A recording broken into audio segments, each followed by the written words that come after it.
요한복음 4장 23절에서 24절 말씀을 보면 하나님께 참으로 예비하는 자들은 신령과 진정으로 예비할 때가 오느니 지금이 곧 그때라. 아버지께서는 자기에게 예비하는 자를 찾으시니라.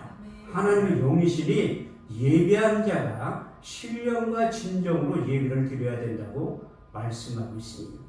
예배란 단어가 처음 성경 어디에 등장하냐면 하나님이 아브라함을 부르시고 독자 이삭을 번제물로 드리라고 할 때 예배라는 단어 샤가 등장하고 있습니다.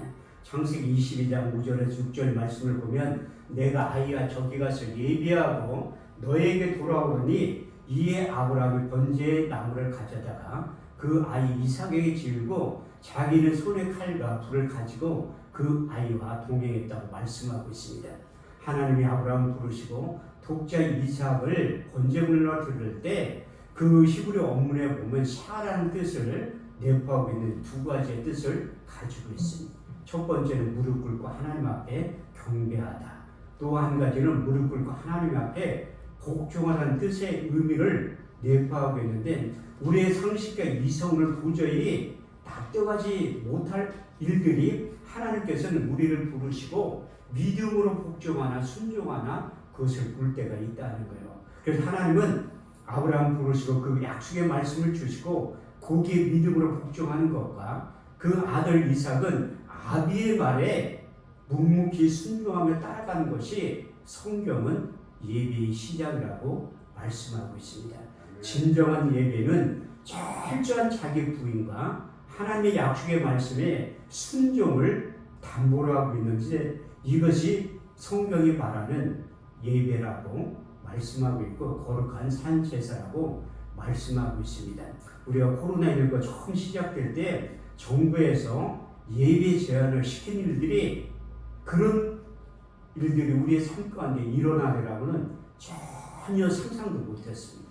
제가 이제 코로나19가 끝난 지 한참 돼서 이런 간증을 하는데 여기서 가까운 인천의 모 지역에서 언론에서 떠들썩하게 9시 뉴스나 8시 뉴스에 이제 그 교회 이름과 그 목사님이 등장했는데 그 중심에 제가 있었어요. 그런데 언론사 기자들의 눈과 귀를 막고 다른 목사님과 그 목사님들 실명이 거론됐는데 저는 이름이 쏙 빠진 거야. 거기에서 약 30명의 사람들이 모여서 예배를 드렸는데 앞에 찬양 인도하는 목사님들 5명도 다 코로나 확진자, 사회본 목사님도 코로나 확진자, 나 갈 때 똥 먹으라 준 사모님도 코로나 확진자들. 나중에 알고 보니까 30명이 모여서 예배를 드렸는데 20명이 코로나 확진으로 나온 거예요. 그런데 제가 이제 화성에 돌아가서 전화가 온 거예요. 모시청에서. 거기 갔다 오셨죠? 내가 어떻게 하냐니까 핸드폰 위치 추적하면 다 나온다는 거야. 거기 가서 뭐 했냐고 하더니 내가 직업이 목사인데 가서 예배 드리고 찬양하고 기도하고 왔다니까 빨리 가서 코로나19를 검사를 받으라고 하더라고요. 그래서 코로나19가 처음에 등장했을 때 하나님 앞에 여쭤보면 하나님 이제 코로나19가 전 세계를 휩쓸고 있는데 여기에서 자유함을 누릴 수 있는 방법이 무엇입니까? 이렇게 하나님 앞에 여쭤보았을 때 두 가지의 응답의 말씀을 받은 것이 있습니다. 그게 첫 번째 시편 23편 4절 말씀. 내가 사망한 음침한 골짜기로 다닐지라도 해를 두려워하지 않는 것은 주께서 나와 함께 하시느니라. 주의 막대기와 지팡이가 나를 안위 하시나이다. 두 번째는 역대하 7장 13절에서 14절. 혹 내가 하늘을 닫고 비를 내리지 아니하거나 혹 내가 메뚜기를 보내어 토산을 먹게 하거나 혹 내가 영병을 보내어 내 백성 가운데 유행하게 할 때에 내 이름을 일컫는 내 백성이 그 악한 길에서 떠나 스스로 겸비하여 기도하여 내 얼굴을 구하면 내가 하늘에서 듣고 그 죄를 사하며 이 땅을 고칠지라. 여기에서 하는 기도에 내 눈과 귀를 기울이니 내가 이전을 택하고 거룩하게 하여 내 이름을 영영히 거기 있으라 하였느니라. 내 눈과 마음이 항상 여기에 있느니라. 할렐루야. 뜻이 두 가지의 약속의 말씀을 받은 다음에 이 코로나19로부터 가장 청정지역이 안전지대가 우리 주님의 핏값으로 세워주신 교회와 우리 주님의 핏값으로 세워주신 교회의 기도원이 가장 코로나19로부터 벗어날 수 있는 그 응답을 받은 다음에 집회를 더 많이 했던 것 같아요. 근데 그 코로나19를 감염 검사를 받았는데 다행히 음성이 나온 거예요. 왜냐하면 하나님의 약속의 말씀을 믿음으로 붙잡으면 그게 약의 역할을 한다는 거예요. 10편 119편 50절 말씀을 보면 그 말씀이 내게 곤란 중에 이루라. 주의 말씀이 나를 살리셨으며. 저는 10편 107편 19절에서 21절 말씀을 참 좋아하는데 저가 근심 중에 여호와께 부르짖으며 그 고통 가운데 구원하시되 저가 그 말씀을 보내 저희를 고치사 이경에서 건져 내시는도다. 주의 인자하심과 인생에 행하신 기이한 일들을 인하여 주를 찬송하게 될 것이다. 다행히 양성으로 안 나오고 음성으로 나와서 이제 기도원에 있으면서 성경을 읽기 시작한 거예요. 하나님이 내가 지나고 나서 생각해 보니까 성경을 얼마나 읽지 않으면 자가격리 14일 동안 시키면서 성경 일독하고 복음서를 읽게 만드시더래요. 그래서 정부에서 용돈 40만 원까지 주고 택배로 먹을 것도 2만 원 박스에다 보내줬대요. 그거 먹으면서 성경을 14일 동안 일독을 한 다음에 이제 복음서까지 다 읽고 그래서 성경을 자세히 읽기 시작해요. 이사야 34장 16절 말씀을 보면 너희는 여호와의 책을 자세히 읽어보라. 이것이 하나도 빠진 것이 없고 짝이 없는 것이 없으리니 이는 여호와의 입이 이를 명하셨고 그의 신이 이것들을 모으셨느니라. 그래서 여호와의 책을 자세히 읽기 시작해요. 그런데 요한복음 5장 39절 말씀을 보니까 오직 이것을 기록하면 너희로 예수로 하나님의 아들 그리스도이심을 믿게 하려며 또 그 이름을 힘입어 영생을 얻게 하려 하십니다.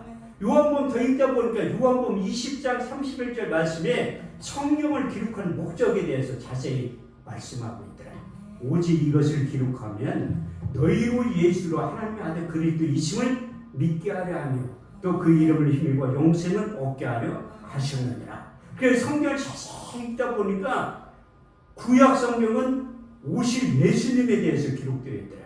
신약 성경은 오신 예수님에 대해서, 요한계시록은 다시 오실 예수님에 대해서 기록되어 있는데 누구보다도 예수님을 가까이 연전해서 독대했던 사도 요한은 요한일서 1장 1절의 2절 말씀을 통해서 태초의 생명의 말씀에 관하여는 우리가 귀로 들은 바요 눈으로 본 바에 주목하고 손으로 만진 바라. 이 영원한 생명이 나타나신 바 된지라. 우리가 이 영원한 생명을 보았고 증거하여 너에게 전하노니 아버지와 함께 계시다가 우리에게 나타나신 바 된 그분이 예수님이라고 말씀하고 있어요. 사도 바울도 다메섹 도상에서 인격적으로 우리 주님을 만난 거예요. 그 당시에 예수님보다 나이가 더 많았지만 예수님의 제자들처럼 육신의 눈으로는 우리 주님을 만난 적이 없어요. 그렇지만 예수님의 제자들보다 우리 주님에 대해서 예수님에 대해서 정확히 알 수 있었던 사도 바울의 그 비밀이 어디에 있었냐면 우리 주님께서 공생의 마지막 부분에 가서 이제 보혜사 진리의 성령에 대해 네 번째 언급하실 때 두 번째, 세 번째 말씀이 이루어졌기 때문에 그래요. 요한복음 14장 26절 말씀을 보면 보혜사 곧 아버지께로부터 너에게 보내실 성령 그가 너희가 모든 것을 가르치시고 내가 말한 모든 것을 생각나게 하실 것이다. 요한복음 15장 26절 말씀을 보면 아버지께로부터 너희에게 보낼 보혜사 곧 아버지께로부터 나오신 진리의 성령이 오실 때 그가 나를 증거하실 것이요. 그분이 오시야지만 예수님에 대해 자세히 가르쳐 주시고 예수님이 하셨던 말씀이 생각나게 해주신다니 그 약속의 말씀이 그대로 이루어져서 사도 바울은 누구보다도 예수님에 대해서 정확히 알고 있었어요. 그래서 로마서 1장 1절에 4절 말씀에 보면 그가 우리 주님께서 그를 부르시고 사명을 맡겨주셨다고 이렇게 고백하고 독백하고 있는데 그리스도의 종 바울은 사도로 부르심을 받아 하나님의 복음을 위하여 특정함을 입었나니 이 복음은 하나님이 그의 아들에 관하여 성경의 선지자들로 말미암아 미리 약속하신 것이라. 이 아들로 말하면 육신을 쓰는 다윗의 혈통으로 나셨고 성결의 영으로는 죽은 자 가운데 부활하여 하나님의 아들로 인정되신 바 되었으니 곧 우리 주 예수 그리스도라고 말씀하고 있습니다. 우리 주님께서도 이제 십자가에 죽으시고 사흘 만에 부활하셔서 이 땅에 40일 동안 계셨어요. 부활의 몸과 육신의 몸을 입고 40일 동안 이 땅에 계시면서 하나님 나라에 대해서 말씀을 많이 하실 때 그 중에 누가복음 24장 44절 말씀을 보면 또 이르시되 내가 너희와 함께 있을 때 너희에게 말한 바 곧 모세의 율법과 선지자의 글과 시편에 나에 대해서 기록된 일들이 이루어져야 한 말이 이것이라 하시고, 그래서 구약 성경은 말씀이 육신에 오신 우리 주님에 대해서 약 300번이 넘게 예언하고 있어요. 그 대표적인 선지자가 누구인가 하면 이사야 선지자의 입술을 통해서 3번에 걸쳐서 말씀이 육신에 오신 예수님에 대해서 기록하고 있습니다. 이사야 7장 14절 말씀을 보면 주께서 친히 징조로 너에게 주실 것이야.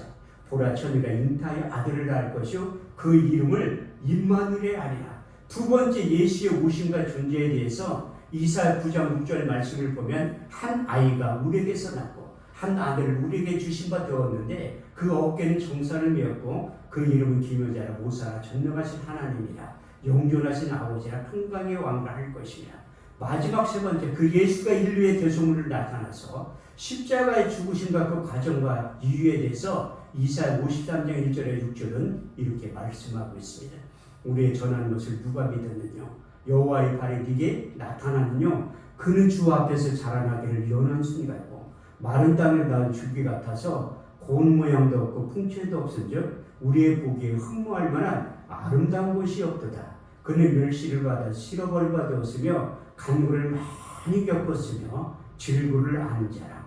마치 얼굴을 가리고 사람을 바라보지 않음을 받는 자 같아서 멸시를 당하였고 우리도 그를 기이 여기지 아니하였도다. 그는 실로 우리의 질구를 지고 우리의 슬픔을 당하였거늘 우리는 생각하기를 그는 징벌을 받아서 하나님께 맞으며 고난을 당한다 하였노라. 그가 찔림은 우리의 허물을 인하며 그가 상함은 우리의 죄악을 인하리라. 그가 징계를 받으면 우리가 평안을 누리고 그가 채찍에 맞음으로 너희가 나음을 입었도다.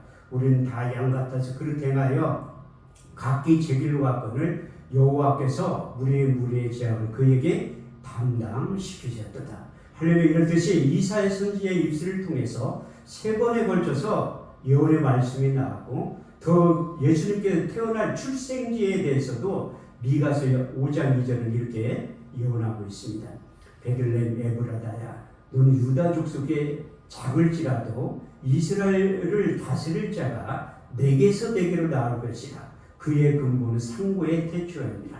그 선지자의 입술을 통해서 이렇게 예언의 말씀이 나왔는데 이제 우리 주님께서 출생하고 얼마 직전에 천사들이 나와서 또 예언을 하고 있습니다. 우리가 성탄절에 가까이 오면 이 말씀을 가장 많이 인용해요. 누가복음 2장 12절에서 14절. 오늘날 다윗의 동네에 너희를 위하여 구주가 나섰으니 곧 우리 주 예수 그리스도라. 너희는 가서 강보에 쌓여 구위에 누인 아기를 보르니 이것이 너희에 대한 표적이라. 호련히 허다한 천군이 천사와 함께 있어 하나님을 찬송하여 가로되 지극히 높은 곳은 하나님께 영광이며 땅에서는 기뻐하시는 입은 사람들의 평화로라고 말씀하셨는데, 이렇게 수없이 많은 사람들의 예언자를 통해서 약속하신 말씀은 하나님의 때에 하나님의 방법으로 반드시 나타나게 된다고 말씀하고 있습니다. 시편 89편 34절 말씀을 보면 내 언약을 파하지 아니하고 내 입술에 낸 것도 변치 아니하리라. 여러분들이 잘 알고 있는 민수기 23장 19절 말씀을 보면 여호와는 인생이 아니신 거짓말을 하지 아니하시고 인자가 아니신 후회가 없으시도다. 어찌 말씀하신 바를 행치 아니하시고 하신 말씀을 실행치 아니하시라. 이 약속의 말씀이 성취되는 장면이 700년이 지나서 나타나기 시작합니다. 마태복음 1장 18절에 23절 말씀을 통해서 예수 그리스도의 나시는 이러함이라. 그 모친 마리아가 요셉과 정혼하고 동거하기 전에 성령으로 잉태된 것이 나타났더니 그 남편 요셉은 의로운 사람이라. 저를 드러내지 않고 가만히 끊고자 생각할 때에 주의 사자가 현몽하여 가로되 다윗의 자손 요셉아 내 아내 데려오기를 무서워 말라. 그의 잉태된 것은 성령으로 된 것이라. 아들을 낳으리니 그 이름을 예수라 하라. 이는 자기 백성을 저희 죄에서 구원할 자이시니라. 이 모든 일에 된 것은 선지자로 하신 말씀을 오늘과 같이 이루려 하시느니라. 볼지어다 처녀가 잉태하여 아들을 낳을 것이요 그 이름을 임마누엘 하리라 하셨으니 이를 번역한즉 하나님이 우리와 함께 하셨느니라. 예수 자기 백성을 저희 죄에서 구원할 그분이 말씀이 육신에 하나님이 나타나셨다고 말씀하고 있습니다. 그 이름을 우리에게 주시고 그 이름을 믿기만 하면 영접하기만 하면 하나님의 자녀가 되는 권세를 우리에게 주셨다고 말씀하고 있습니다. 요한복음 1장 12절 13절 말씀을 보면 영접하는 자 곧 그 이름을 믿는 자들에게는 하나님의 자녀가 되는 권세를 주셨으니 이는 혈통으로 육종으로 사람의 뜻으로 난 것이 아니요 하나님께로부터 다시 태어난 자들이라고 말씀하고 있습니다. 그런데 하나님께서 사도행전 4장 12절 말씀을 통해서 경배의 말씀도 하셨습니다. 다른 이에서는 구원을 얻을 수 없나니 천하 인간에게 구원을 얻을 만한 이름을 우리에게 주신 일이 없다고 말씀하셨고 사도 바울을 통해서 예수 그리스도의 비밀에 대해서 두 번에 걸쳐서 풀어서 말씀하고 있습니다. 하나님의 비밀인 예수 그리스도 그 안에는 지혜와 총명과 모든 감추어진 보화가 담겨져 있다. 골로새서 2장 2절에 3절을 통해서 말씀하셨고 빌보스 2장 9절에서 11절 말씀을 보면 하나님이 모든 이름 위에 뛰어난 이름을 주사 하늘에 있는 자들과 땅에 있는 자들과 땅 아래에 있는 자들로 모든 무릎을 예수의 이름에 꿇게 하시고 모든 입으로 예수를 주로 시인하여 하나님 아버지께 영광을 돌리게 하셨느냐. 그래서 저도 예수를 주로 시인하고 고백했기 때문에 하나님의 자녀가 되는 거예요. 너희가 그 은혜를 인하여 믿음으로 말미암아 구원을 얻었나니 이것이 너희에게 난 것이 아니요 하나님의 선물이라.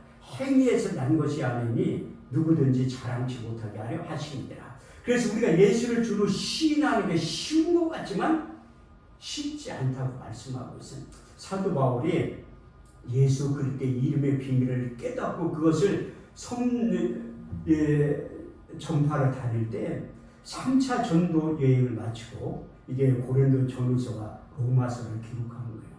그때 로마서 10장 9절에 10절 말씀을 보면 내가 만일 내 입으로 예수를 주로 시인하며 하나님께 죽은 자 가운데 살리신 것을 내 마음에 믿으면 구원을 얻으리니 사람이 마음으로 믿어 의에 이르고 입으로 시인하여 구원에 이른다고 말씀하고 있습니다. 그런데 사람이 이렇게 신앙 고백하는 게 결코 어려운 게 무엇인가 하면 그래서 사도 바울이 고린도 10장 3절을 또 기록해 놓은 거예요.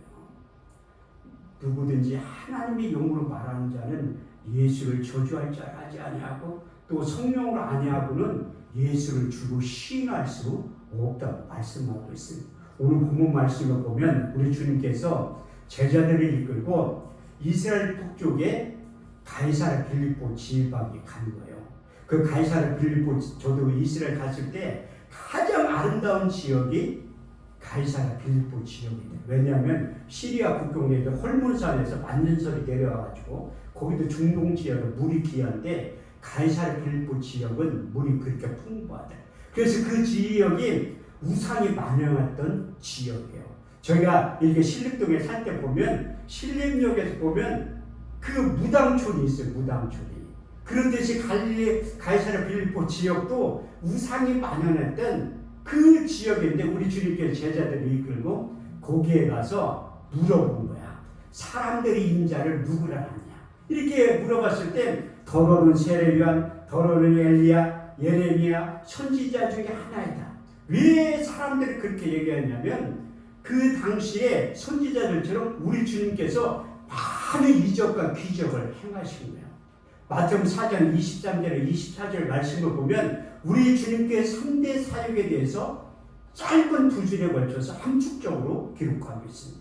예수께서 온 갈릴리에 두루 다니사 저희 해담의 천국 복음을 전파하시 백성 중에 모든 병과 모든 약한 것을 고치셨으니 그의 소문이 온 지라에 퍼진지라. 백성들이 모든 알린 자, 곧 각질병과 고통에 걸린 자, 간질함에 귀신이란 충동병을 데려들니 거기서 다 고치셨다고 말씀하고 있습니다. 그래서 거듭나지 못한 안목이 열리지 않는 그 당시의 유대인들은 예수님도 세례요한, 엘리야, 예레미야 그 선지자 중에 하나라고 본 거예요. 그때 우리 주님께서 제자들에게 물어본 거예요. 그러면 너희는 나를 누구라 하냐? 이렇게 우리 주님께서 질문을 던졌을 때 베드로가 이런 신앙 고백을 합니다. 주는 그리스도시요 살아계신 하나님의 아들입니다. 이게 정확한 신앙 고백의 모범이라고 말씀하고 있습니다. 저도 고등학교 2학년 때 전도에 미련한 것을 통해서 교회에 첫 발을 디디게 된 거예요. 고등학교 2학년 때 수요일날 점심시간 1년 선배가 우리 교실에 차도대 급차나 너 오늘 학교 끝나면 어디 좀 갈 데가 있다는 거야. 어디 가냐고 물어보니까 그건 내가 알 것도 없고 정말 말고 때려오라는 거야. 저는 교회에 어떻게 처음에 가게 됐냐면 1년 선배가 꼭 폭력을 써서 두드러 팔 것 같아서 내가 무서워가지고 끌려가는 곳이 대전에 있는 신흥동의 초원 장로교회예요. 그런데 교회에 처음 갔는데 이상하게 뭐 노래를 부르는데 이게 유행가 같지는 않고 이게 뭐 교회를 처음 가봤으니까 찬송가를 부르는데 아이고 뭐 이게 지금 뭐 노래방에 흘러나온 노래는 같지는 않더라고요. 그런데 뭐 흥에 있는 복음성가 부르는 참 신기하다. 또 목사님이 연설을 하는데 저는 이게 설교라는 걸 모르잖아요. 처음 봐요. 아 연설을 참 잘하신다. 근데 하나도 안 들리는 거야. 처음에 좀 한 10분 들리더니 안 들려. 그만큼 육의 사람들은 영의 소리는 안 들리는 거야. 거듭나지 않으면 영의 소리, 하나님의 음성은 들리지 않는 이유가 바로 거기에 있더라. 근데 참 신기한 게 제가 새벽잠이 지금도 그렇거든요. 야행성이라. 근데 그 다음날 새벽에 잠이 깬 거야. 잠이 깨가지고 보이지 않는 힘에 끌려가지고 그 교회에 간 거예요. 새벽 예배에. 교회 잠깐 고등학교 2학년 학생이 뭘 알아가지고 그 새벽 예배 가고. 근데 한참 지나고 보니까 하나님이 나를 끌고서 교회를 끌고 왔더니 고린도 10장 5절 말씀을 보면 내 생각을 사로잡아 그리스도께 복종시키는 거예요. 그러니까 하나님이 나를 끌고 가면 제가 고등학교 3학년 때 졸업할 때까지 특별한 경우가 아니면 새벽 예배에 빠진 적이 없어요. 그때부터 하나님이 예배의 자리로 이끌고 오게 하더래요. 그래서 저는 지금도 누구보다도 예배를 많이 드리는 목사 중에 한 사람. 저도 설교도 많이 하지만 또 예배자의 자리에 앉아 있는 거예요. 근데 제가 그 예수 새생명 북녘의 대표회장이지만 한 번도 예배를 빠진 적이 없어요. 작년에 5월 때 오살기도원 집회할 때 부원장 목사님하고 목요일에 저녁에 식사를 하는데 그 부원장 목사님 나한테 그런 한 목사가 예배관이 어떤가 새벽 예배부터 내가 빠지나 안 빠지나 다 점검을 하고 체크를 했다는 거야. 그런데 한 번도 안 빠지고 새벽 예배 어떻게 다 참석하냐. 그건 어렸을 때부터 담임 목사님한테 예배에 대한 진리의 말씀을 드린 거예요. 그래서 누구한테 말씀을 양육받나 그 참 중요한 걸 그때부터 깨달은 거예요. 근데 하나님께서 그때 이 예배를 계속 사모하고 하니까 어느 순간에 되니까 귀가 열리더라고요. 나중에 그 안목이 열렸는데 제가 어떻게 이 목사가 되겠다고 그 생각을 했냐면 옛날에 부흥회를 하는 거예요. 부흥회. 옛날에 부흥회 할 때 이렇게 수요일 날까지 안 하고 주일날 저녁 때부터 토요일 날 새벽까지 해요. 토요일 날 새벽까지. 그래서 주일날 저녁에 예배 참석하니까 나는 그 강사 목사님 잊어먹지도 않아요. 그 담임 목사님도 잊어먹지도 않지만 그 목사님을 통해서 제가 신학교 가게 된 거예요. 주일날 예배 끝난 다음에 저를 부르더니 금천아 너 학교 가니까 낮에는 참석 못하지만 새벽하고 저녁 때는 예배에 꼭 참석하라는 거야. 그 당시 지금도 그렇지만 그 목사님 말씀은 그 하나님 다음으로 생각한 거예요. 그래가지고 학교에 이제 버스 타고 다녔는데 그 강사 목사님이 김원성 목사님 근데 예배 드릴 때는 항상 예물을 드려야 된다니까. 아니 돈이 있어야지. 그래서 학교까지 1시간인데 걸어간 거예요. 걸어갔다 와서 저녁 때 헌금하고 또 걸어갔다 와서 또 헌금하고. 그럼 토요일날 새벽 다 끝난 다음에 나를 나오라고 하더라고요. 그래서 안수기도를 해주면서 너는 앞으로 훌륭한 목사가 될 것이고 훌륭한 부흥사가 될 것이다. 이런 축복 기도를 해주더라고요. 근데 저는 하나도 안 믿었어요. 담임 목사님하고 짜고 내가 서울로 학교 갈 때니 나를 붙잡아 놓으려고 저런 말씀을 하시는구나. 근데 그 말씀이 떠나지 않는 거예요. 그래야 제가 86년도에 신학교 대전 지금 전시 대전 신학교 전신인 그 대전 신학교 입학을 한 거예요. 그 입학을 하다가 2년 다니다가 제대하고 서울로 와서 최자실 목사님이 세운 강남 신학교에 편입을 해서 이제 졸업을 한 거예요. 근데 졸업하자마자 목회를 해야 되는데 이상하게 나를 부르는 교회가 한 군데도 없더라고. 또 가고 싶은 마음도 없고. 그러니까 우리 매형이 이제 공장을 크게 했었는데 나를 부르더니 그런 제안을 하는 거야. 내가 너 결혼시켜준 거 알지? 제가 고등학교 신학기 2학년 때 결혼했거든요. 아니 결혼할 돈이 없으니까 매형한테 찾아가다 장가지 보내달라고 한 거예요. 돈 있는 사람은 매형밖에 없으니까. 그랬더니 자기가 흔쾌히 예식비용을 다 지원해 준 거예요.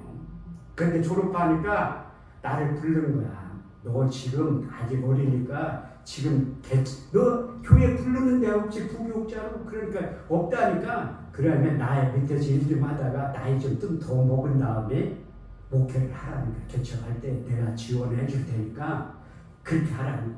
근데 어떻게 보니까 이 세상 가운데 있다가 믿음에서 떠나버리는 거예요. 이게 기도하던 사람이 예배 자리에서 떠나면 신앙생활을 까먹는 거 잠깐이에요. 새벽 예배 안 가지. 수요일날 저녁 때 예배 참석 안 하지. 주일날 저녁 때 참석 안 하지. 주일 성수도 안 해. 말씀을 안 듣고 예배를 안 듣고 기도하지 않고 찬양하지 않으니까 주일 성수도 못 해. 근데 나 혼자 교회 안 나가면 괜찮은데 교회 가는 집사람하고 딸내미한테 핍박해. 교회 가지 말고 핍박한. 이게 연약한 인간의 초라한 모습이에요. 사단은 대마도 세상 가운데 가서 신앙생활 못하게 하듯이 그래서 여기 계신 성도님도 예배에 집중해야 될 이유가 바로 거기 있어요. 저 신학교 다닐 때요.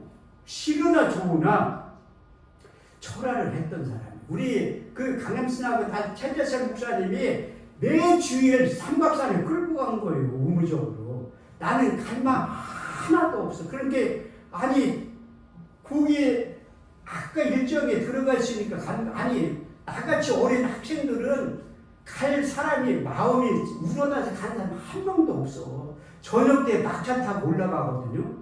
도망가고 싶어도 못 도망가. 차가 있어야지 도망가지. 그래서 첫차 다닐 때까지 싫으나 좋으나 있는 거예요. 그런데 그것도 지나고 나니까 훈련이 이게 연장이 돼.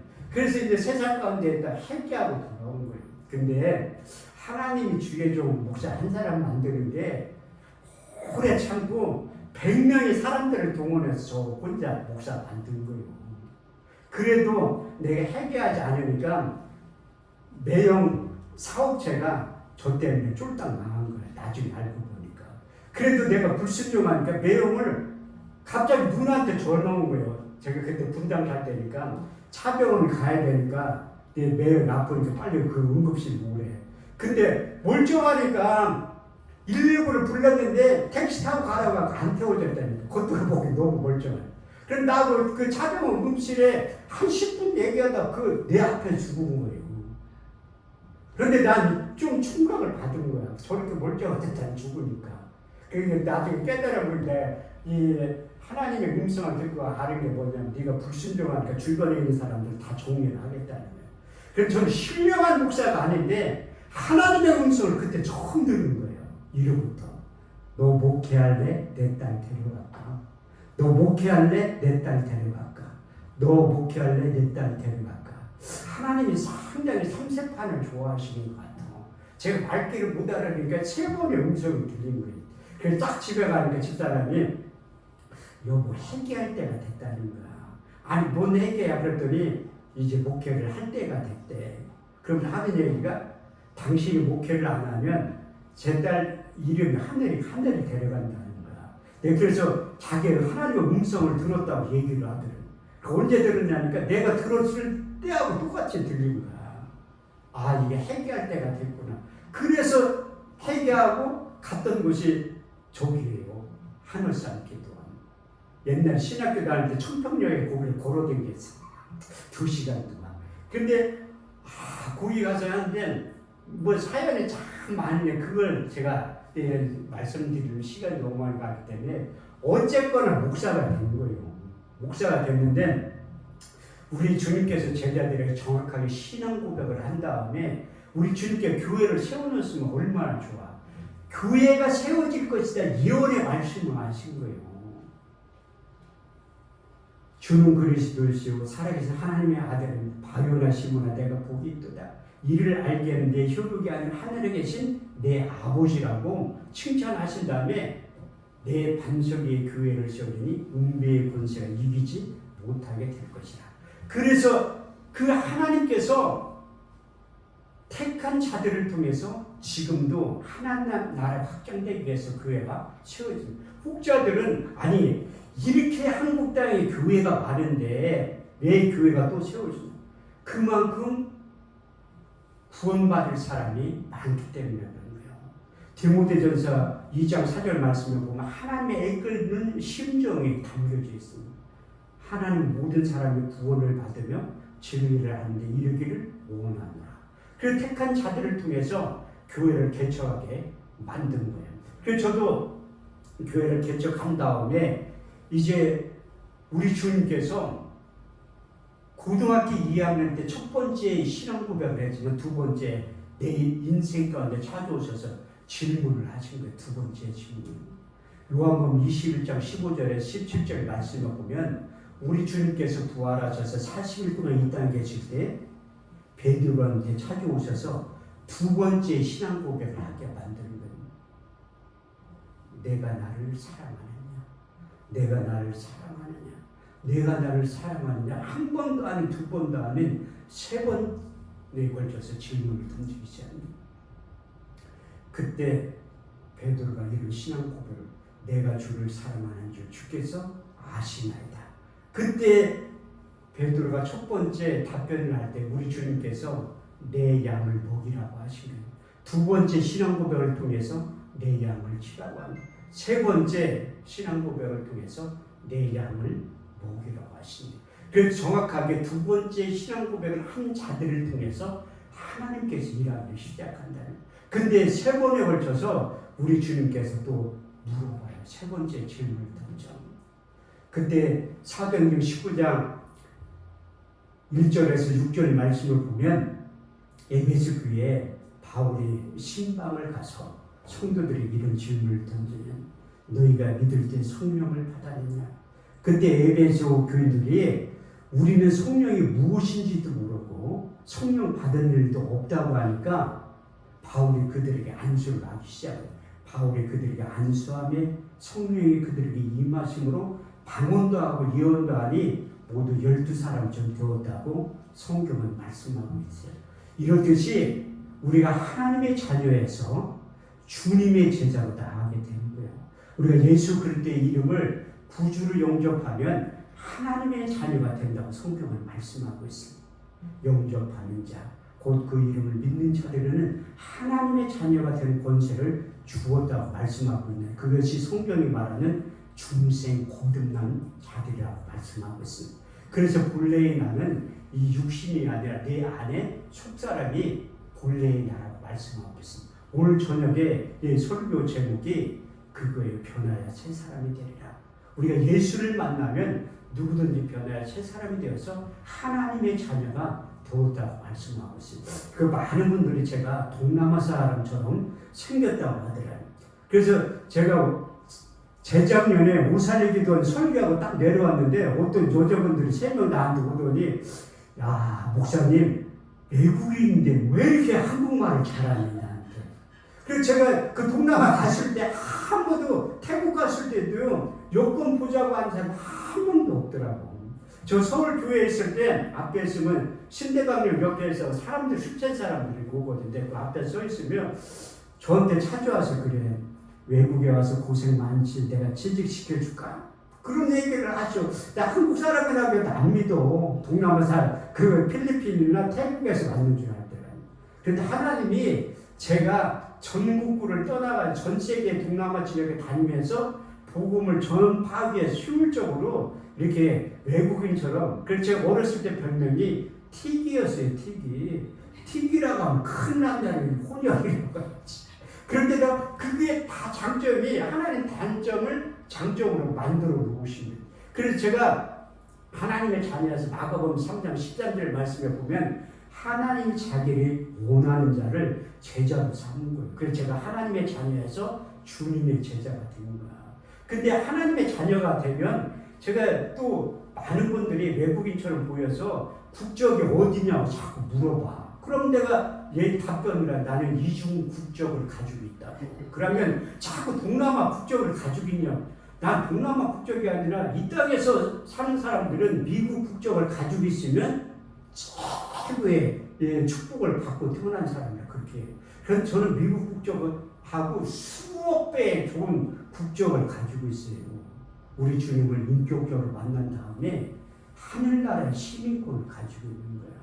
저는 여기에 대한 자부심이 상당히 많다는 게 빌립보 3장 20절 말씀에 보면 우리의 시민권은 땅에 있는 것이 아니라 하늘에 있는 거예요. 내 영원한 본향 천국에 가기 위해서 신앙생활을 하는 거예요. 그래서 제가 목사가 돼서 하나님 말씀을 경청하고 잘 듣는 이유가 무엇인가 하면 조금 있으면 육신의 때에서 벗어나지 않는 한 번 죽는 건 사람에게 정하신 그 위에 이은 심판이 기다리고 있기 때문에 그래서 한 번 태어난 사람은 두 번 죽어. 육신적인 죽음도 있지만 영적인 죽음도 있어. 요한계시록 20장 9절 말씀을 보면 불과 유황에 타는 못에 참여하니 이것이 둘째 사망이라고 말씀하고 있어요. 그런데 저하고는 상관이 없어. 두 번 태어난 자들은 한 번밖에 안 죽어요. 왜? 하나님의 성경에 기록되는 한 번 죽는 것을 사람에게 정하신 것이요. 그 위에 심판이 기다리고 있잖아요. 그래서 저는 두 번 태어났기 때문에 한 번의 죽음을 통해서 이제 하나님 나라에 가는 거예요. 그래서 저는 장례식장 가서 설교할 때 죽음은 또 다른 출생입니다.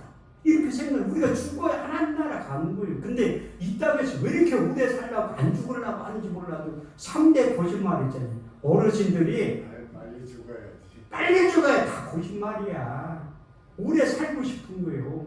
어제 오신 그 권사님하고 내가 모셔다 드리면서 물어봤어. 권사님 오래 살고 싶어. 난 건강하게 보고 오래 살고 싶다는 거. 그렇게 그분이 기도를 많이 한데도 이 땅이 좋으신 게요. 그게 인간의 본연의 마음이에요. 저도 육신의 한계에 부딪혔을 때 죽음에 대해서 진지하게 한번 생각을 해본 적이 있어요. 제가 동탄 한림대 병원에 가서 그 다음날 문극으로 실수를 받은 거야. 그 실수 끝나고 나니까 묶어놨어. 중환자실에. 손가 그 움직이면 터진다고 이렇게 묶어놨어. 그래서 내가 그때 하나님 나 살려주면 하나님을 위해 최선을 다해서 더 열심히 충성하면서 일을 한다고 하는 거 고백한 거 신하고. 웬걸 3달 지나니까 내 맘대로 해. 그게 열악한 인간의 모습. 근데 또 제가 작년 시각장애인이 됐었어요. 이 차에도 그 소경들이 갖고 다니는 그 지팡이를 가지고 다녔었는데 이게 하나님 내가 기도하지 않으니까 시력을 완전히 멀리 한 거예요.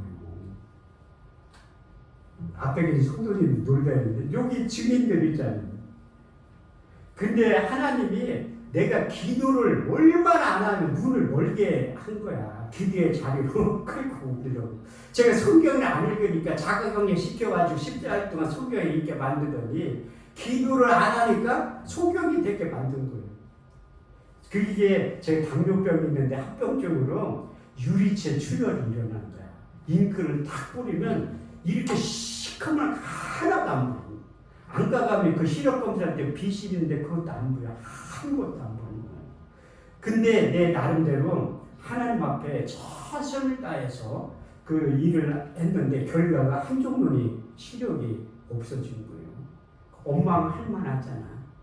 그런데 하나님 앞에 좀 시간이 지나니까 감사의 소리가 저절로 나오더라고요. 하나님 감사합니다. 이 한쪽 눈이라도 보이니까 감사합니다. 이거 보통 사람들 원망하죠. 하나님을 위해서 그렇게 집회하다 이게 시력이 그렇게 된 건데 그런데 저는 원망 안 했어요. 왜? 너무 감사한 거. 두 눈 안 보였으면 어떡할 뻔했어. 한쪽 눈이라도 보이니까. 근데 이제 하나님 일을 감당하다 보니까 오른쪽 눈도 유리체 출혈이 일어나는 거야. 안 보여. 20%밖에 안 보이는 거야. 그때 나는 마음이 전달이 되더라. 물이 비치면 얼굴이 서로 같은 것 같이 사람의 마음도 서로 비치느니라. 잠언 27장 19절. 이 참된 교회 담임 목사님이야 성도들이 저를 위해서 기도해 주는 게 느껴져. 그래서 제가 기도원에서 외부의 집회 그렇게 두 눈이 안 보이는 상태에서도 12월 달까지 집회 잡아놓은 거 다 소화를 하는 거예요. 보령 다니엘 기도원 그 개인 집회 김용관 목사님 갔는데 원장님 내가 그 집회를 짓고서 이렇게 여기 와서 설교하니까 내 눈에 니를 대봐. 진짜 내가 그때 담대히 선포를 한 거예요. 내가 지금 두 눈이 안 보인 상태에서 설교를 하고 있지만 하나님이 내 눈을 열어서 반드시 보게 하려는 거라. 아무도 안 믿어. 김용관 목사가 다 믿는데. 근데 기도하기 시작한 거예요. 기도하기. 하나님 앞에 기도하니까 두 눈이 안 보이니까 미사여고도 안 해. 딱 통하지 않으면 하나님 나 좀 살려주세요. 하나님 나 좀 살려주세요. 하나님 내 눈을 열어서 보게 해주세요. 내 눈을 열어서 보게. 그렇게 10시간 동안 기도하는 거예요. 어디 안 가면 할 게 없잖아. 근데 하나님께서 첫 번째 응답의 말씀을 해주신 거예요. 이사야 41장 10절. 두려워 말라 내가 너 함께하리라. 놀라지 말라 나는 너의 하나님 됨이라. 내가 너를 굳세게 하리라. 내가 너를 도와주리라. 참으로 나의 오른손을 너로 붙들어 주시라. 이 두려운 마음이 갑자기 안 보이니까 두려운 마음이 확 드는 거예요. 너무 공포가 밀려오니까 안 보이니까 갑자기. 근데 우리 기도원에 신방 와서 목사님들이 나한테 이런 위로의 말씀을 하셔. 내가 아는 분들도 당뇨 합병증으로 실명했다고. 아니 그런 얘기를 왜 해? 나는 안 보여서 불안해서 죽었는데 두려움만. 그런데 그것도 이유의 말이야. 그래서 하나님 첫 번째 이사야 41장 10절 말씀 주신 두려워 말라 내가 너 함께. 이제 두 번째 응답받은 말씀 이사야 35장 5절. 그때 소경의 눈이 밝을 것이며 길목걸이 귀가 열릴 것이며 그때 조는 자들이 사슴같이 뛸 것이며 벙어리로는 놀이하게 될 것이다. 세 번째는 유홍선 목사님이 와가지고 그 병을 옮기라고 권면의 말씀하시죠. 그 세 번째 말씀 때문에 저 병을 옮긴 거예요. 그 대학병원하고 안과 개인병 유명한데 두 군데 다녔었는데 뭐 현대의학 어떻게 할 수 있는 방법이 없다고 하니까 그게 요한복음 9장 7절 말씀입니다. 실로암 못에 가서 씻으라 하시니 실로암 번역하면 보내심을 받았다 하는 뜻이라. 이에 가서 씻고 밝은 눈으로 왔더라. 저도 이스라엘 갔을 때 실로암 영문 갔었거든요. 그때는 두 눈이 밝으니까 뭐 신경도 안. 근데 근데 두 눈이 모르니까 실로암 맞아. 실로암 못에 가서 한번 그 김우가 목사가 우리 기도 나왔을 때 나 좀 데리고 실로암 병원 좀 가보자. 그 딸내미한테 야 우리나라에 실로암 들어가는 안과병원을 한번 찾아보라니까 등진동에 하나 있대. 그 김우가 목사하고 거기를 간 거예요. 딱 갔는데 지하 주차장 딱 들어가는 순간 20% 보이던 눈도 안 보이는 하나도 안 보이는 거야. 김우가 목사 나 손 잡고 데려갔는데 왜 그러냐면 좀 보였는데 나 목은 하나도 안 보인다고 진짜로. 완전 시력이 넘기니까 다 좋대. 근데 이제 검사를 14가지를 한 거예요. 그 눈 초음파할 때 그 의사가 하는 얘기가 당뇨 망막에 박리된 것 같아. 그 처음에 그 다른 병원에서 할 때는 당뇨 망막 병증이거든요. 유리체 출혈. 그런데 초음파를 하니까 이게 박리가 된 것 같더라고요. 근데 의사가 그런 얘기를 하니까 김용관 목사가 더 놀래. 박리되면 완전 실명하는 거예요. 현대의학은 어떻게 해볼 도리가 없는 거예요. 그래서 이제 검사를 다 하고 일주일 있다가 결과 보러 갈 때 저 혼자 간 거예요. 그래서 거기에 기도원 앞에서 버스를 타고 사당역에 그 밑에까지 내려갔거든요. 이 집행기를 가져갔어야 난간이 간 거야. 갑자기 또 하나도 안 보여. 그래서 사람들한테 그 전철 타는 데 좀 데려다 주려니까 다 피해.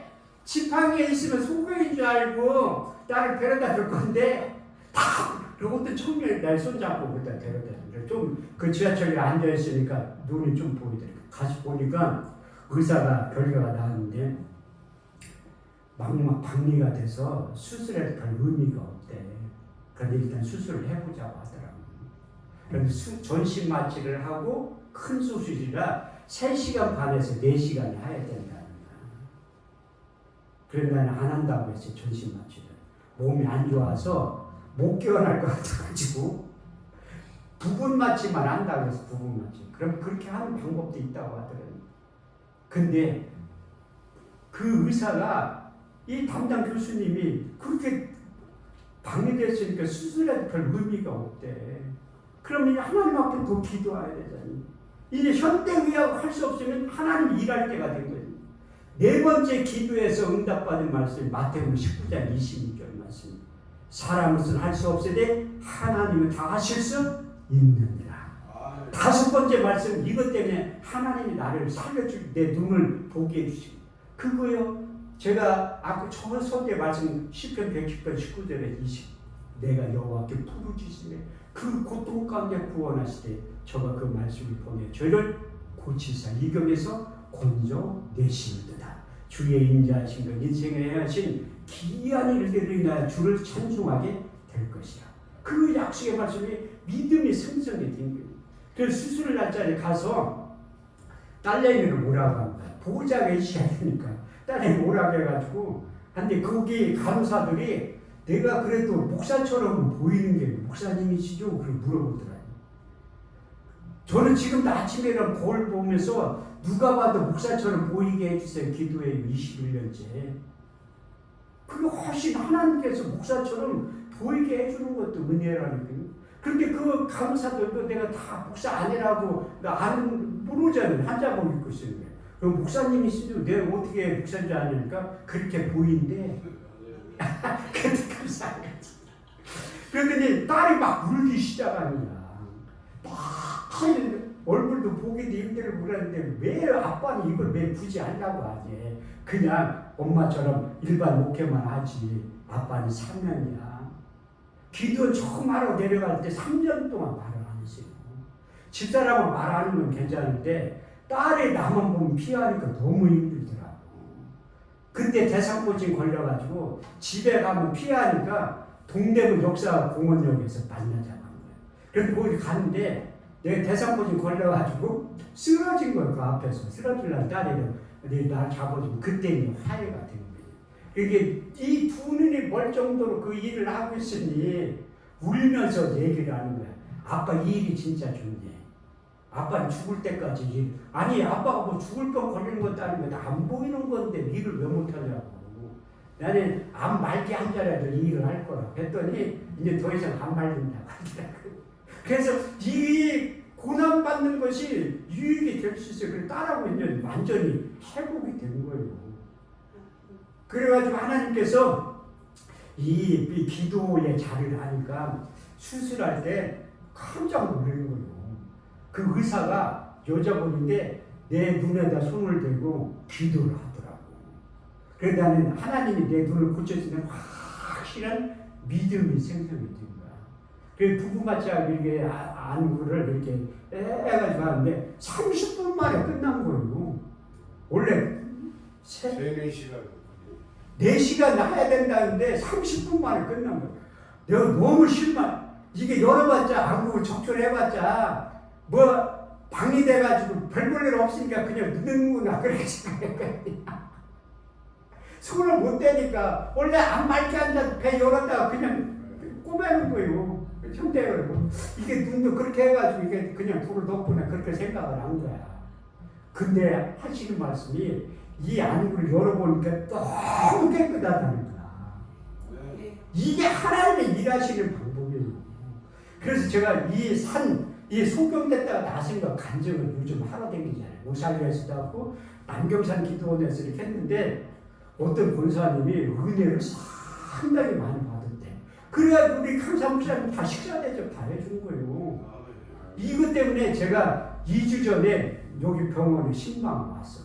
한월산 기도원에 집회를 하는데 어떤 여자 목사님 저한테 찾아와가지고 자기 친구 아들이 이제 뇌출혈에 쓰러져 병원에 6년째 있대. 6년째.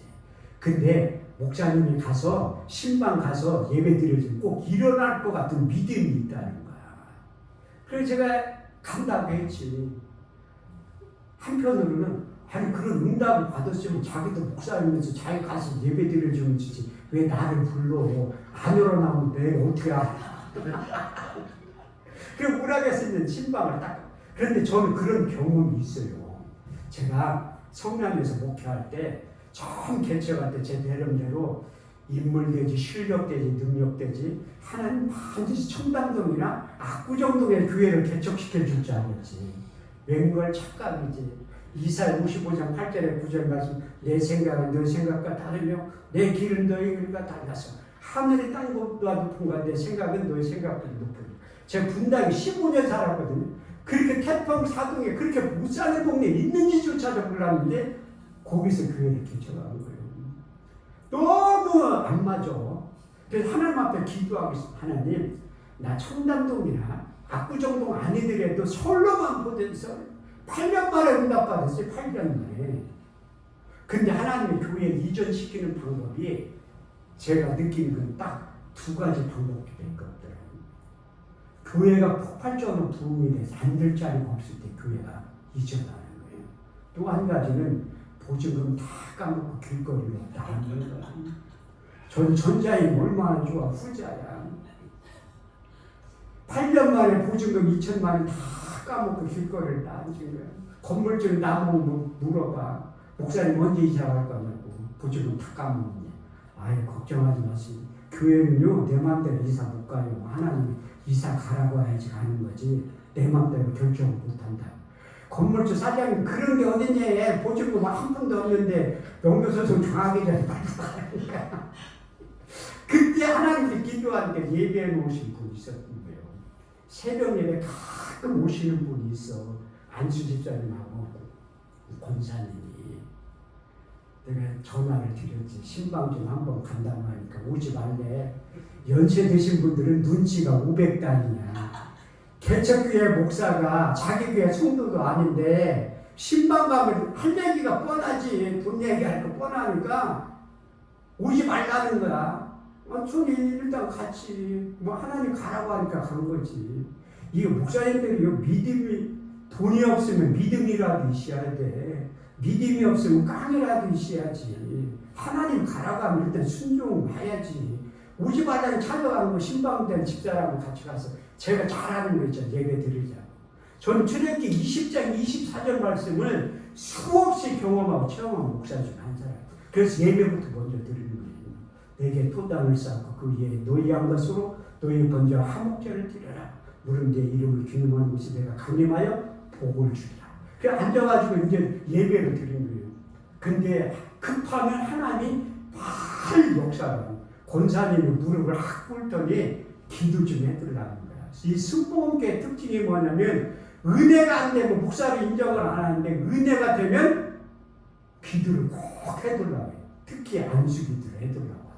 그분이 통증 클리닉 다니는데 병원에 유명한 병원 다녔는데 그 통증이 없어지지 않는다니. 아 이제 하나님 일할 때가 됐구나. 창세기 22장 14절 말씀이 그냥 써야 되는 거 아니라는 게 아브라함 그 땅 이름을 여호와이라 하였으므로 오늘날까지 사람들이 이르기를 여호와의 산에서 준비되리라. 그분이 권사님 그렇게 통증 클리닉 다니 안 나서는 이제 하나님이 일할 때가 되면 손을 놓고 딱 기도하는데 쓰러진 거야 권사님. 그러면서 갑자기 통증이 없어졌대. 그게 이사야 53장 4절 말씀이 기록되어 있습니다. 그는 우리의 질고를 통하여 슬픔을 당할 거야. 그 슬픔이 통증이라는 히브리 원문에 보면 질병으로서 오는 통증이 우리 주님께 채찍에 맞음으로 너희가 다함을 입었다니. 베드로전 2장 24절 25절 말씀을 보면 친히 나무에 달려 그 몸으로 우리